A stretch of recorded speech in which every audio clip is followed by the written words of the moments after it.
Hello बच्चों, कैसे हो आप लोग। आज का जो हमारा टॉपिक है यह है वर्क एनर्जी एंड पावर। तो चैप्टर नंबर ये अपना है 11th। और सबसे पहले हम लोग देख रहे हैं कि वर्क क्या होता है। तो बताइए वर्क क्या होता है। तो आप बोलोगे सर कोई भी काम कौन सा, खाना बनाना वर्क है, बिल्कुल सही।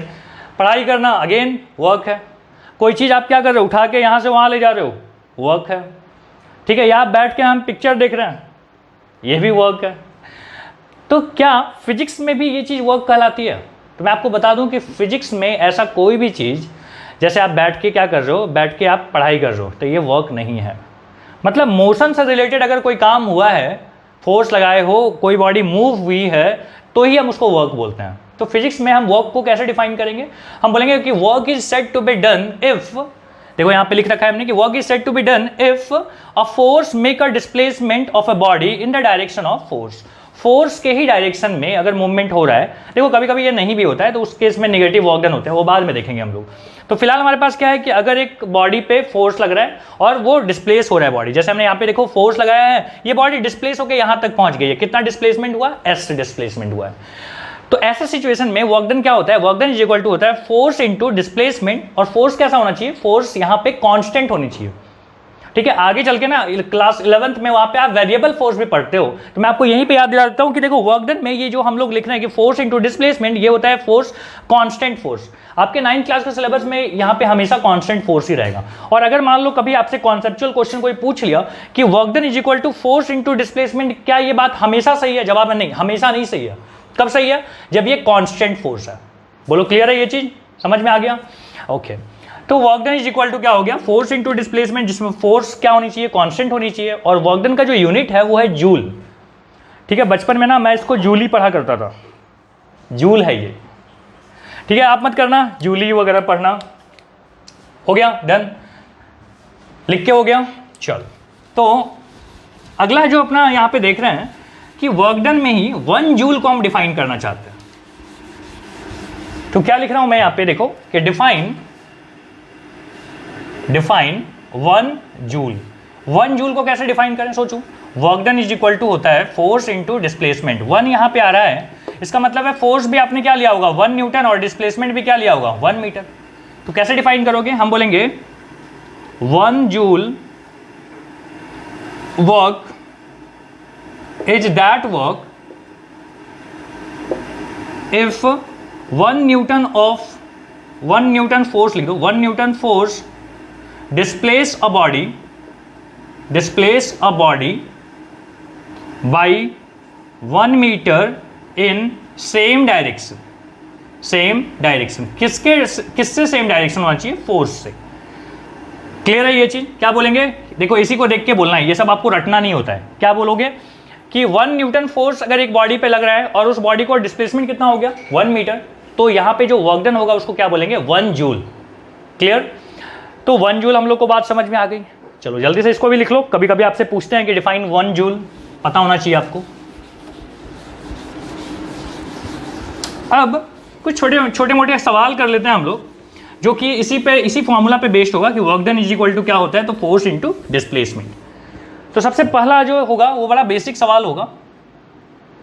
क्या है कि एक बॉडी रखी हुई है जिसका मास कितना है? जिसका मास मान लो ले लेते हैं कि 5 किलो है मास, ठीक है। 5 किलो मास दिया हुआ, इस पे फोर्स लग रही है 10 न्यूटन, और ये बॉडी डिस्प्लेस होकर कितना दूर तक चल जा रहा है? ये हो रहा है 2 मीटर डिस्प्लेस हुआ है। किसकी वजह से? इस 10 न्यूटन फोर्स लगने की वजह से। तो बोलता है वर्क डन कितना होगा? Find work done. क्वेश्चन समझ में आ गया? क्वेश्चन लिख पाओगे अच्छे से? क्वेश्चन लिख लेना, ओके। अब देख रहे हैं हम लोग कि work done is equal to क्या होता है? Force into displacement. फोर्स कितना है? 10 न्यूटन। डिस्प्लेसमेंट कितना हुआ है? 2 मीटर, उसी डायरेक्शन में। तो work done is equal to क्या हो जाएगा? 20 जूली नहीं, ठीक है। 5 किलो का क्या वैल्यू था? 5 किलो का क्या यहाँ पे देने का मतलब है? कोई मतलब नहीं है, बस कंफ्यूजन क्रिएट करना। फर्स्ट क्वेश्चन ओवर हो गया कॉपी। सेकेंड क्वेश्चन पे आए, कैसे बताओगे मुझे? हाँ, नहीं?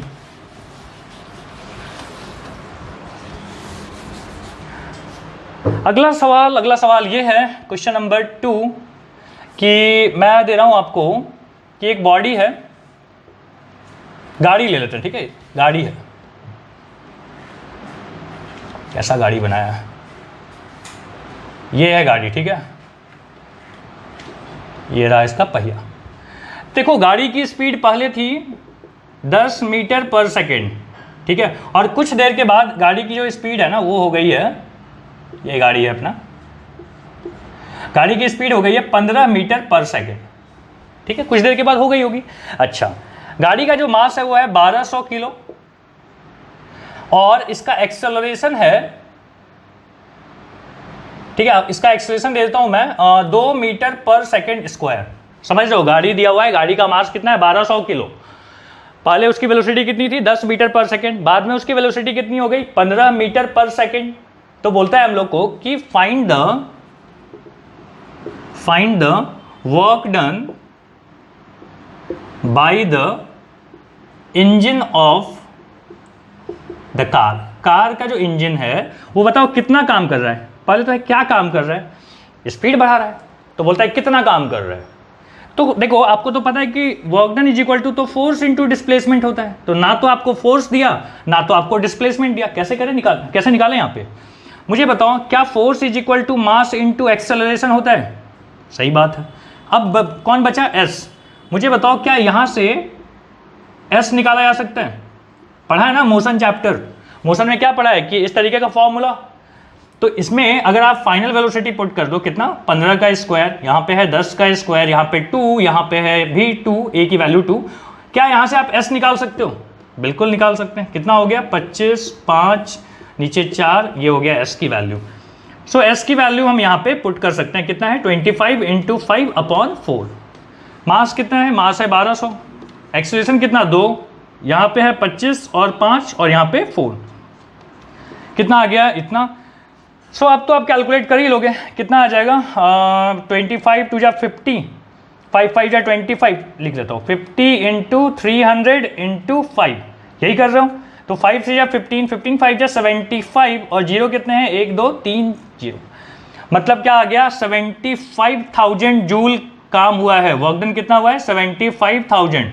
चाहो तो आप इसको किलो में लिख सकते हो, मतलब मैं लिख सकता हूँ कि 75 किलो जूल। किलो में कैसे कन्वर्ट करोगे, 1000 से डिवाइड कर देना, 1000 से डिवाइड करेंगे तो क्या होगा, ये 3 जीरो खत्म, क्या बचेगा 75 किलो जूल। क्लियर है। तो ऐसे सवाल भी पूछे जा सकते हैं आपसे। ओहो, कैसे सवाल पूछे जा सकते हैं कि इस बार आपको कुछ भी ना दिया रहे, ना तो डायरेक्टली आपको फोर्स दिया रहे, ना तो डायरेक्टली आपको डिस्प्लेसमेंट दिया रहे, तो भी हम लोग इसको कैलकुलेट कर सकते हैं। कैसे, तो क्योंकि हमने मोशन चैप्टर पढ़ रखा है, मोशन से बहुत कुछ हम फाइंड कर सकते हैं, वहां पे हमारे पास इक्वेशंस है। क्लियर, जल्दी से कॉपी कर लो इसको, क्वेश्चन अच्छे से लिखना, नहीं तो क्वेश्चन बाद में आप रिकॉल नहीं कर पाओगे। मैं तो डायग्राम बना के यहाँ से निकल जाऊंगा कि डायग्राम बना दिया, बता दिया, बाकी आप लिखोगे नहीं तो कैसे रिकॉल होगा। Done.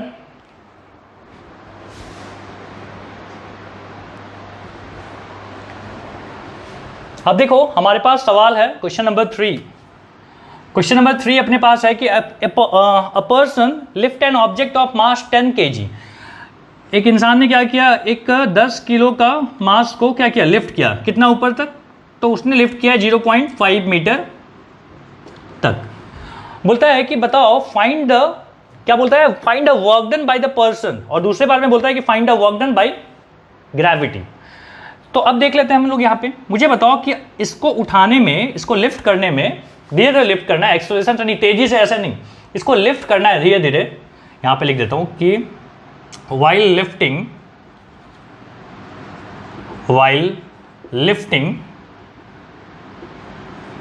we need to apply a minimum force। कितना मिनिमम फोर्स होना चाहिए अपना, देखो इस बॉडी पे, यहां पे बॉडी बना देता हूं, इस बॉडी पे नीचे की तरफ क्या लग रहा है, इसका वेट क्या होता है, फोर्स होता है, कितना लगता है mg। तो आपको कम से कम कितना लगाना पड़ेगा, नीचे अगर खींच रहा है mg से, तो कम से कम हमको ऊपर mg लगाना पड़ेगा, तभी तो ऊपर खींच पाओगे इसको। तो मैं बोल रहा हूं कि कितना होना चाहिए mg, कम से कम कितना फोर्स लगाना पड़ेगा mg। समझ में आ रही है ये बात। सोचो कि नीचे 10 न्यूटन से कोई खींच रहा है और मुझे इसको खींच के, इस बॉडी को खींच के ऊपर ले जाना है ऐसे, तो कम से कम कितना लगाऊं। सोचो इसका वो नीचे कितना खींचा जा रहा है 10 न्यूटन, तो मैं चाहता हूं कि इसको ऊपर ले जाऊं, तो क्या मैं 8 लगाऊंगा तो ले जा पाऊंगा ऊपर, 8 लगा के ऊपर ले जा पाऊंगा, नहीं, 9 नहीं, 10 10 में क्या होगा, बैलेंस हो जाएगा, और 10 से थोड़ा सा भी बढ़ाऊंगा तो क्या होगा, ऊपर जाने लगेगा। तो मैं बोल रहा हूं कि कम से कम कितना फोर्स लगाना पड़ेगा। तो अगर इसको नीचे से खींचा जा रहा है 10 से, तो कम से कम हमको भी 10 लगाना पड़ेगा। 10 से थोड़ा सा ज़्यादा, एकदम थोड़ा सा, मतलब 10.0000001, ठीक है, हो सकता है। तो इससे क्या हो जाएगा, ऊपर जाने लगेगा। तो मैंने यहाँ पे लिख दिया कि while lifting we need to apply a minimum force of mg। बोलो समझ में आ गया। अच्छा, अब आप मुझे बताओ कि फोर्स जब लगा रहे हो आप mg और डिस्प्लेसमेंट कितना करवा रहे हो 0.5, तो क्या यहाँ पे हम वर्क डन निकाल सकते हैं। Work done is equal to force into displacement. Force का डायरेक्शन किधर, ऊपर, डिस्प्लेसमेंट भी किधर, ऊपर। तो फोर्स कितना हो गया mg, m कितना है यहाँ पे, कितना दिया था मैंने 10 kg है, ओके। तो क्या हो गया, force is equal to mg, मतलब 10 इंटू जी की वैल्यू कितना ले लूँ, 10 ले लेते हैं। s कितना है, s है 0.5। कितना आ गया आंसर, यहाँ पे आ गया 50 जूल। जूल ही नहीं, जूल, 50 जूल। वर्क डन कितना हो गया, 50 जूल। किसका वर्क डन है ये बेटा, पर्सन का, ठीक है। तो ये वर्क डन किसका है, work done by the person, person ने ये काम किया है, ठीक है। अब मैं बोल रहा हूं कि ग्रेविटी ने कितना काम किया। सोचो, ग्रेविटी किधर खींच रहा है इसको, नीचे। बॉल किधर जा रहा है, ऊपर। दोनों का डायरेक्शन क्या है, अपोजिट है। तो मान लो ऊपर जाने वाले डायरेक्शन को हम क्या ले लेते हैं, प्लस ले लेते हैं। ग्राफ में भी ऐसा होता है ना, तो हम ऊपर जाने वाले डायरेक्शन को प्लस ले लेते हैं, तो नीचे वाले को क्या लेंगे, माइनस। तो हम यहां लिख रहे हैं कि वर्क डन बाई ग्रेविटी कितना होगा। तो जवाब है कि work done is equal to force into displacement. Force कितना है, mg, लेकिन किधर है, नीचे। नीचे है तो क्या बोले, डायरेक्शन उल्टा, मतलब नेगेटिव साइन। डिस्प्लेसमेंट कितना है, डिस्प्लेसमेंट है 0.5। तो बताओ वर्क डन कितना है, mg की वैल्यू आपने लास्ट टाइम कैलकुलेट किया था 100 था, ये कितना है 0.5 विथ माइनस साइन। तो यहां पे वर्क डन कितना आ रहा है बताओ, वर्क डन आएगा -50 जूल। बोलो समझ में आता है, 50 जूल तो ठीक है, ये भी 50 ये भी 50, लेकिन वर्क डन नेगेटिव कब आता है, जब फोर्स आप लगाते हो उधर, डिस्प्लेसमेंट होता है इधर, तो ऐसे में क्या आएगा, वर्क डन नेगेटिव। ठीक है, अपन लिस्ट कर लेंगे इन चीजों को कि कब पॉजिटिव कब नेगेटिव। अब देखो अपने पास है positive work done, negative work done and zero work done. तो positive and negative work done के लिए ना लास्ट में हमने एक न्यूमेरिकल अभी लिया था, क्या था वो, वहां पे आया था कि ग्रेविटी के ग्रेविटेशन का जो वर्क डन था वो क्या आया था, नेगेटिव आया था, और आपने जो वर्क डन किया था वो कैसा आया था, पॉजिटिव आया था। तो अब हम लोग ना इसी को कैटेगराइज करना चाहते हैं कि कब नेगेटिव कब पॉजिटिव और कब जीरो वर्क डन। तो सबसे पहला है कि पॉजिटिव वर्क डन। तो पॉजिटिव वर्क डन कब होता है, जैसे मान लो हमने यहां पे ले लिया एक ब्लॉक, इस ब्लॉक पे आप क्या कर रहे हो, फोर्स लगा रहे हो, और डिस्प्लेसमेंट आपका मान लो इतनी दूर हो रहा है, इसका नाम है s। डिस्प्लेसमेंट कितना हुआ इधर, ठीक पता है ना आपको, डिस्प्लेसमेंट क्या है, वेक्टर क्वांटिटी है, उसका डायरेक्शन होता है, तो डायरेक्शन हमने दिखा दिया। अब है कि कब वर्क डन पॉजिटिव होता है, तो हम लोग यहां पे लिख देते हैं कि if force and displacement are in same direction, same direction का क्या मतलब होता है बेटा, सेम डायरेक्शन का मतलब होता है कि एंगल क्या होना चाहिए, एंगल यहां पे क्या होना चाहिए, 0 डिग्री होना चाहिए। एंगल को मैं थीटा बोलूं तो समझ जाओगे ना कि थीटा कितना होना चाहिए, 0 डिग्री होना चाहिए। तो ऐसे सिचुएशन में क्या होता है, वर्क डन पॉजिटिव होता है। अब है कि नेगेटिव वर्क डन कब होता है, तो नेगेटिव वर्क डन जो है वो इसी का उल्टा ले लेते हैं। क्या लेंगे यहाँ पे कि मान लो यहाँ पे एक ब्लॉक है, ब्लॉक पे फोर्स हम लगा रहे हैं इधर, और डिस्प्लेसमेंट हो रहा है किधर, इस तरफ। कैसे, ऐसे कैसे संभव हो सकता है, संभव हो सकता है यहाँ पे कुछ और फोर्स लग रहे होंगे जिसके बारे में मैं आपको नहीं दिखा रहा हूँ, समझ रहे हो, कि मान लो क्या कर रहे हो आप, ट्रक को ऐसे धक्का दे रहे हो और ट्रक अपने हिसाब से चलते हुए मेरी तरफ आ रहा है, आप ऐसे धक्का दे रहे हो ट्रक को, ट्रक आपकी तरफ ऐसे चलते हुए आ रहा है, ठीक है। तो ट्रक वाले एग्जाम्पल में, अच्छा साइड हो जाना बाद में, नहीं तो अंदर आ जाओगे। तो यहाँ पे क्या हो गया कि फोर्स और डिस्प्लेसमेंट दोनों का डायरेक्शन बेटा किधर है, देखो तो डिस्प्लेसमेंट इधर है, तो यहाँ पे एंगल क्या हो रहा है, मैं यहाँ पे लिख देता हूँ कि force and displacement are in opposite direction.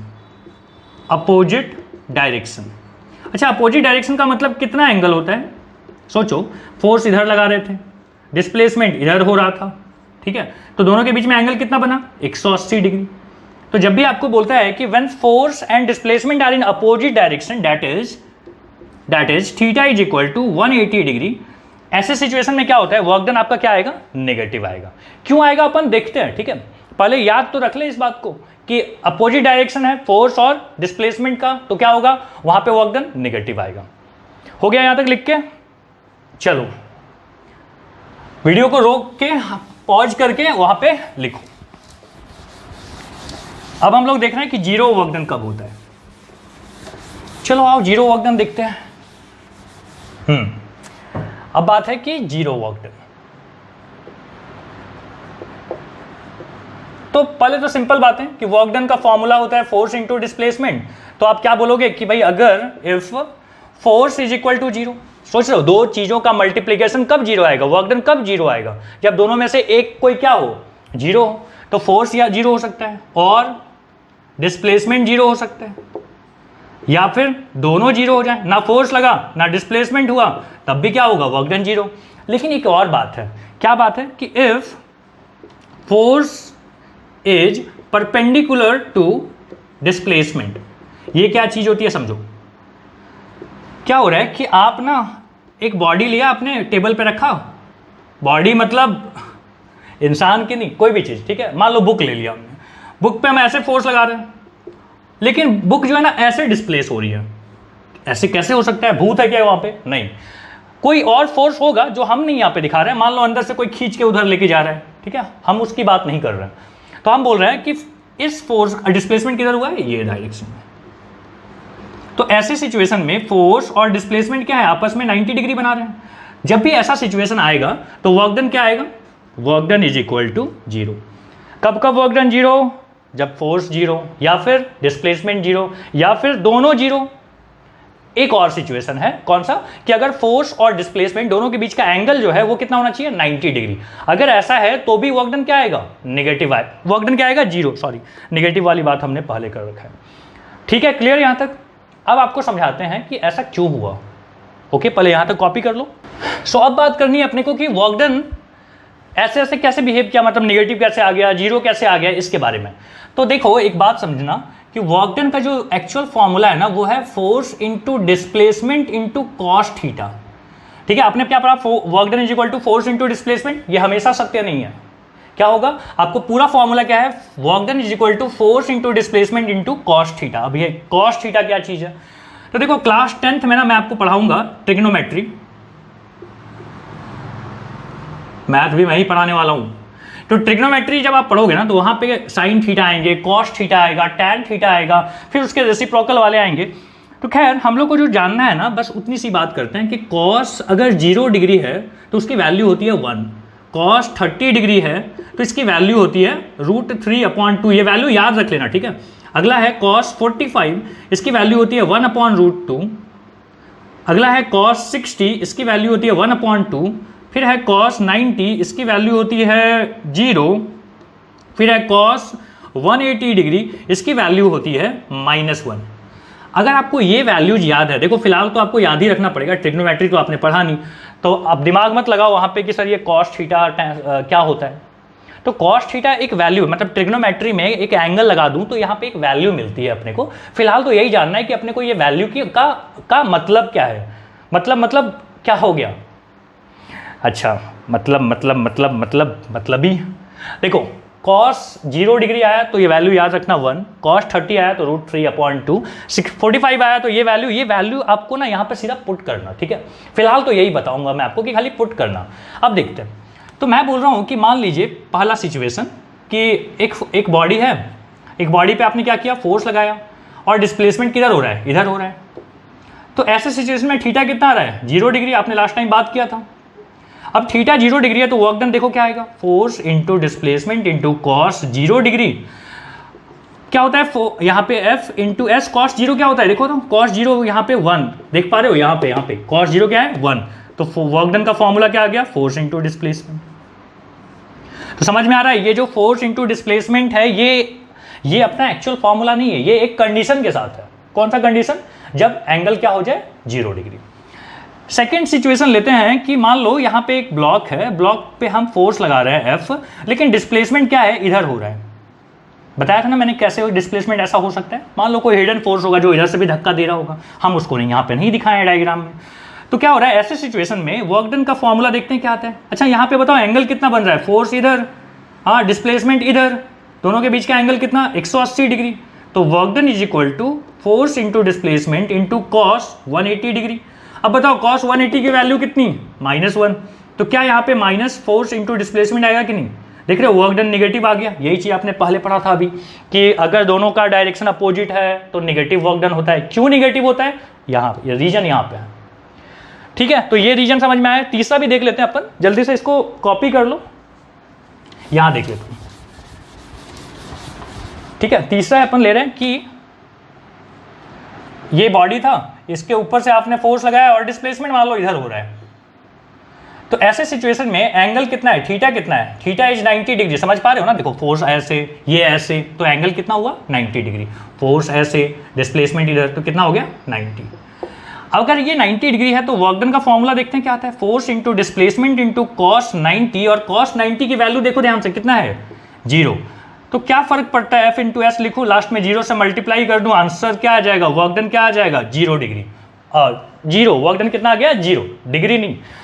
तो अगर ये 0 आ गया तो समझ में आपको आया कि जो हमने पहले पढ़ा था रट के कि फोर्स और डिस्प्लेसमेंट परपेंडिकुलर है तो वर्क डन 0 है। तो उसका रीजन ये है कि क्यों 0 है, तो ये इसका जवाब है। क्लियर। अब इस पे कुछ क्वेश्चंस करते हैं, पहले आप यहां तक कॉपी कर लो और एक्चुअल फॉर्मूला याद रखना।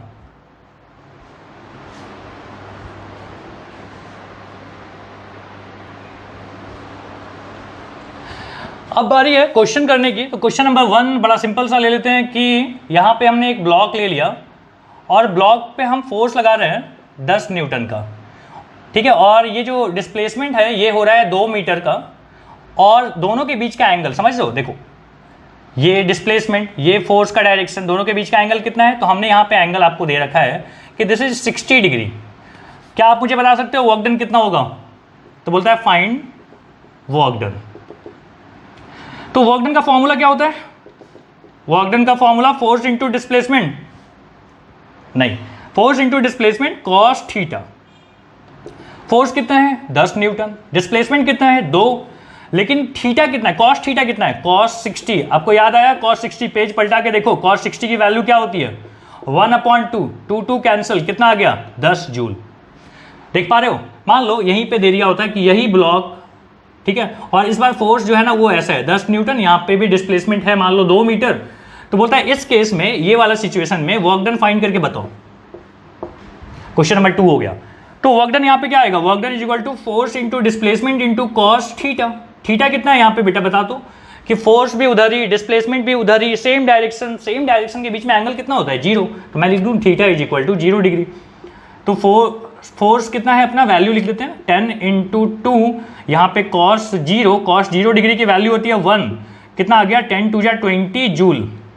वर्क डन कितना आ गया 20 जूल। देख रहे हो दोनों में फर्क है कि नहीं है, अगर एंगल बदल दिया तो बहुत फर्क है, ठीक है। तो ये एंगल वाला हिसाब किताब अपने को ध्यान रखनी है। एक और क्वेश्चन लेंगे अपन एंड देन यहाँ पे ना इस चीज को यहाँ पे कंप्लीट कर लेंगे। अब देखो अपना ये सवाल क्या बोलता है कि 2 सिचुएशन है। क्या सिचुएशन है, पहले बार में एक बॉडी है जिसका कुछ मास होगा, खैर उससे फर्क नहीं पड़ता, हम इसको क्या कर रहे हैं खींच रहे हैं बाई सम एंगल, हॉरिजॉन्टल से हम कुछ एंगल से खींच रहे हैं, कितना 60 डिग्री पे। और इस बार क्या हो रहा है ना कि हम हॉरिजॉन्टल के बिल्कुल पैरेलल में खींच रहे हैं। तो बोलता है कि दोनों सिचुएशन में कौन सा ऐसा सिचुएशन है जिसमें आपको ज़्यादा काम करना पड़ेगा या किसमें कम हमको काम करना पड़ेगा। यही बोला है कि find in which situation we need to do more work. ठीक है, देख लेते हैं। तो फर्स्ट सिचुएशन ये अपना है, सेकेंड सिचुएशन अपने पास ये है। तो फर्स्ट सिचुएशन में work done in first situation में अपना वर्क डन कितना करना पड़ा, देखो तो work done is equal to होता है force into displacement into cos theta. Force कितना है 20 न्यूटन, डिस्प्लेसमेंट कितना है 5, कॉस और क्या लिखें कॉस थीटा की वैल्यू कितनी है 60, और कॉस 60 एक बार पेज पलट के देखो कितना आता है। पेज पलट के देखने इसलिए बोल रहा हूं कि आपको याद हो जाए कितना आ गया 10। तो आंसर आ गया अपना 50 जूल। पहले बार में वर्क डन कितना करना पड़ा 50 जूल। ठीक, दूसरे में देखो तो work done is equal to क्या होता है फोर्स इंटू डिस्प्लेसमेंट। समझ पा रहे हो, फोर्स इंटू क्या हुआ, डिस्प्लेसमेंट। तो यहाँ पे क्या हो रहा है कि मैं आपको बोल रहा हूँ कि फोर्स कितना लग रहा है यहाँ पे 20 न्यूटन, डिस्प्लेसमेंट कितना है 5, तो वर्क डन कितना है 100 जूल। तो बताओ कौन सा सिचुएशन में आपको ज़्यादा काम करना पड़ा? कौन सा सिचुएशन में आपको ज़्यादा काम करना पड़ा? तो जवाब है कि कौन सा सिचुएशन हो गया, कौन सा सिचुएशन जिसमें आपको ज़्यादा काम करना पड़ा? Situation number 2। क्यों? क्योंकि आपने वर्क डन कितना किया है वहाँ पे 100 जूल, यहाँ पे आपने वर्क डन कितना किया है तो 20, यहाँ पे आपने किया है 50 जूल। समझ रहे हो? ऐसे कैसे हो सकता है कि आप ऐसे भी खींचो तब भी 5 मीटर, ऐसे भी खींचो तब भी 5 मीटर? भाई यहाँ पे व्हील लगा होगा, हो सकता है पहिया लगे होंगे, यहाँ पे हो सकता है पहिया नहीं लगा होगा, आपको घसीट के लेके जाना पड़ा। समझ रहे हो ना? उतनी ही ताकत लगा के भी 5 मीटर जा रहे हो, आप ऐसे भी खींच रहे हो तब भी 5 मीटर जा रहे हो, तो ऐसे कैसे हुआ होगा? तो वो अलग बात है कि कैसे हुआ होगा। तो मान लो हो गया, ठीक है, उसमें पहिया लगा दिया था हमने, फ्रिक्शन कम कर दिया था, ये सब बातें हुई थी। हमसे तो बस ये पूछा है कि अगर ऐसा है तो कौन सा सिचुएशन में हमने ज़्यादा काम किया? जवाब है कि हम उस सिचुएशन में ज़्यादा काम कर रहे हैं। क्लियर? बात समझ में आ गई? ठीक है, तो इसी तरीके से आपसे सवाल यहाँ पे ढेर सारे पूछे जा सकते हैं, एंगल बदल के, कभी फोर्स ना देके फोर्स की जगह पे आपको दे दे कि मास है, एक्सेलरेशन है, या मान लो एक्सेलरेशन भी नहीं है तो कुछ ना कुछ आपको देगा वहाँ पे क्लू, जिससे आप एक्सेलरेशन निकाल सकते हो, मतलब फोर्स मिल जाएगा फाइनली और वर्क डिस्प्लेसमेंट मिल जाएगा, फिर आप वर्क डन कैलकुलेट कर लेंगे। ओके, तो यहाँ पे अपना न्यूमेरिकल वाला पोर्शन तो कंप्लीट हुआ। एक छोटी सी चीज़ मुझे और बतानी है, उसके बाद ये अपना लेक्चर यहाँ पे खत्म। देखो छोटा सा चीज़ वो क्या है कि वर्क डन स्केलर क्वांटिटी है कि वेक्टर क्वांटिटी है, ठीक है, और स्केलर क्वांटिटी और वेक्टर क्वांटिटी में क्या फर्क है इस सिचुएशन को लेके? तो मैं बोल रहा हूं कि work done is a scalar quantity. Scalar quantity का क्या मतलब होता है कि अगर मान लो मैं बोल रहा हूं कि एक बॉडी है जिसको हम इधर खींच के लेके आए, ठीक है, इधर खींच के लाए तो हमने 10 जूल काम किया, फिर बाद में हम उसको उधर भी खींच के लेके गए तो फिर से हमने 10 जूल काम किया, तो बताओ टोटल मैंने वर्क डन कितना किया? तो जवाब है कि total work done is equal to क्या हो जाएगा? टोटल वर्क डन हो जाएगा 10 और 10 20 जूल। समझ में आ रहा है? क्यों? अगर ये वेक्टर होता तो कैंसिल हो जाता। जैसे देखो फोर्स में, फोर्स एक वेक्टर क्वांटिटी है, आप बोलते हो इधर 5 न्यूटन लगाएंगे, इधर भी 5 न्यूटन लगाएंगे, तो नेट फोर्स कितना होगा? आप बोलते हो 0। क्यों 0 हो गया? क्योंकि एक तरफ 5 है, दूसरे तरफ 5 है, डायरेक्शन अपोजिट हो गया। डायरेक्शन अपोजिट मतलब एक हो गया माइनस में, किसी को भी ले सकते हो। मान लो इसको पॉजिटिव ले रहे तो ये निगेटिव, और अगर ये पॉजिटिव है तो ये निगेटिव, तो फाइनली दोनों को जोड़ोगे तो क्या आ जाएगा? देखो यहाँ पे 5 - 5, यहाँ पे क्या आता है 0 न्यूटन। लेकिन ये किसकी बात थी? ये वेक्टर की बात थी। लेकिन वर्क डन कैसा चीज होता है? वो तो स्केलर क्वांटिटी होता है। तो आप किसी भी डायरेक्शन में लेके जाओ, मान लो अगली बार हम इधर लेके गए 10 जूल, तो भी क्या होता है 10 और जुड़ जाता, क्या हो जाता है यहाँ पे 30 जूल। तो आपको क्लियर हो गया ये चीज कि वर्क डन क्या होती है? स्केलर क्वांटिटी होती है। स्केलर क्वांटिटी में ऐड करना मतलब हर बार क्या होते हैं? ऐड ही होते हैं, उसमें साइन का फर्क नहीं होता है, मतलब साइन अपोजिट नहीं होता है। क्यों अपोजिट नहीं होता? क्योंकि उसमें डायरेक्शन की बात नहीं होती है। स्केलर क्वांटिटी में क्या होता है? केवल वैल्यू होती है, केवल मैग्नीट्यूड, ओके, नो डायरेक्शन। तो डायरेक्शन जब है ही नहीं तो आप सिंपली ऐड कर दो। वेक्टर की कहानी यहाँ पे थी। तो आई होप आपको ये लेक्चर मजा आया होगा, समझ में आई होगी, सारी बातें क्लियर हुआ होगा।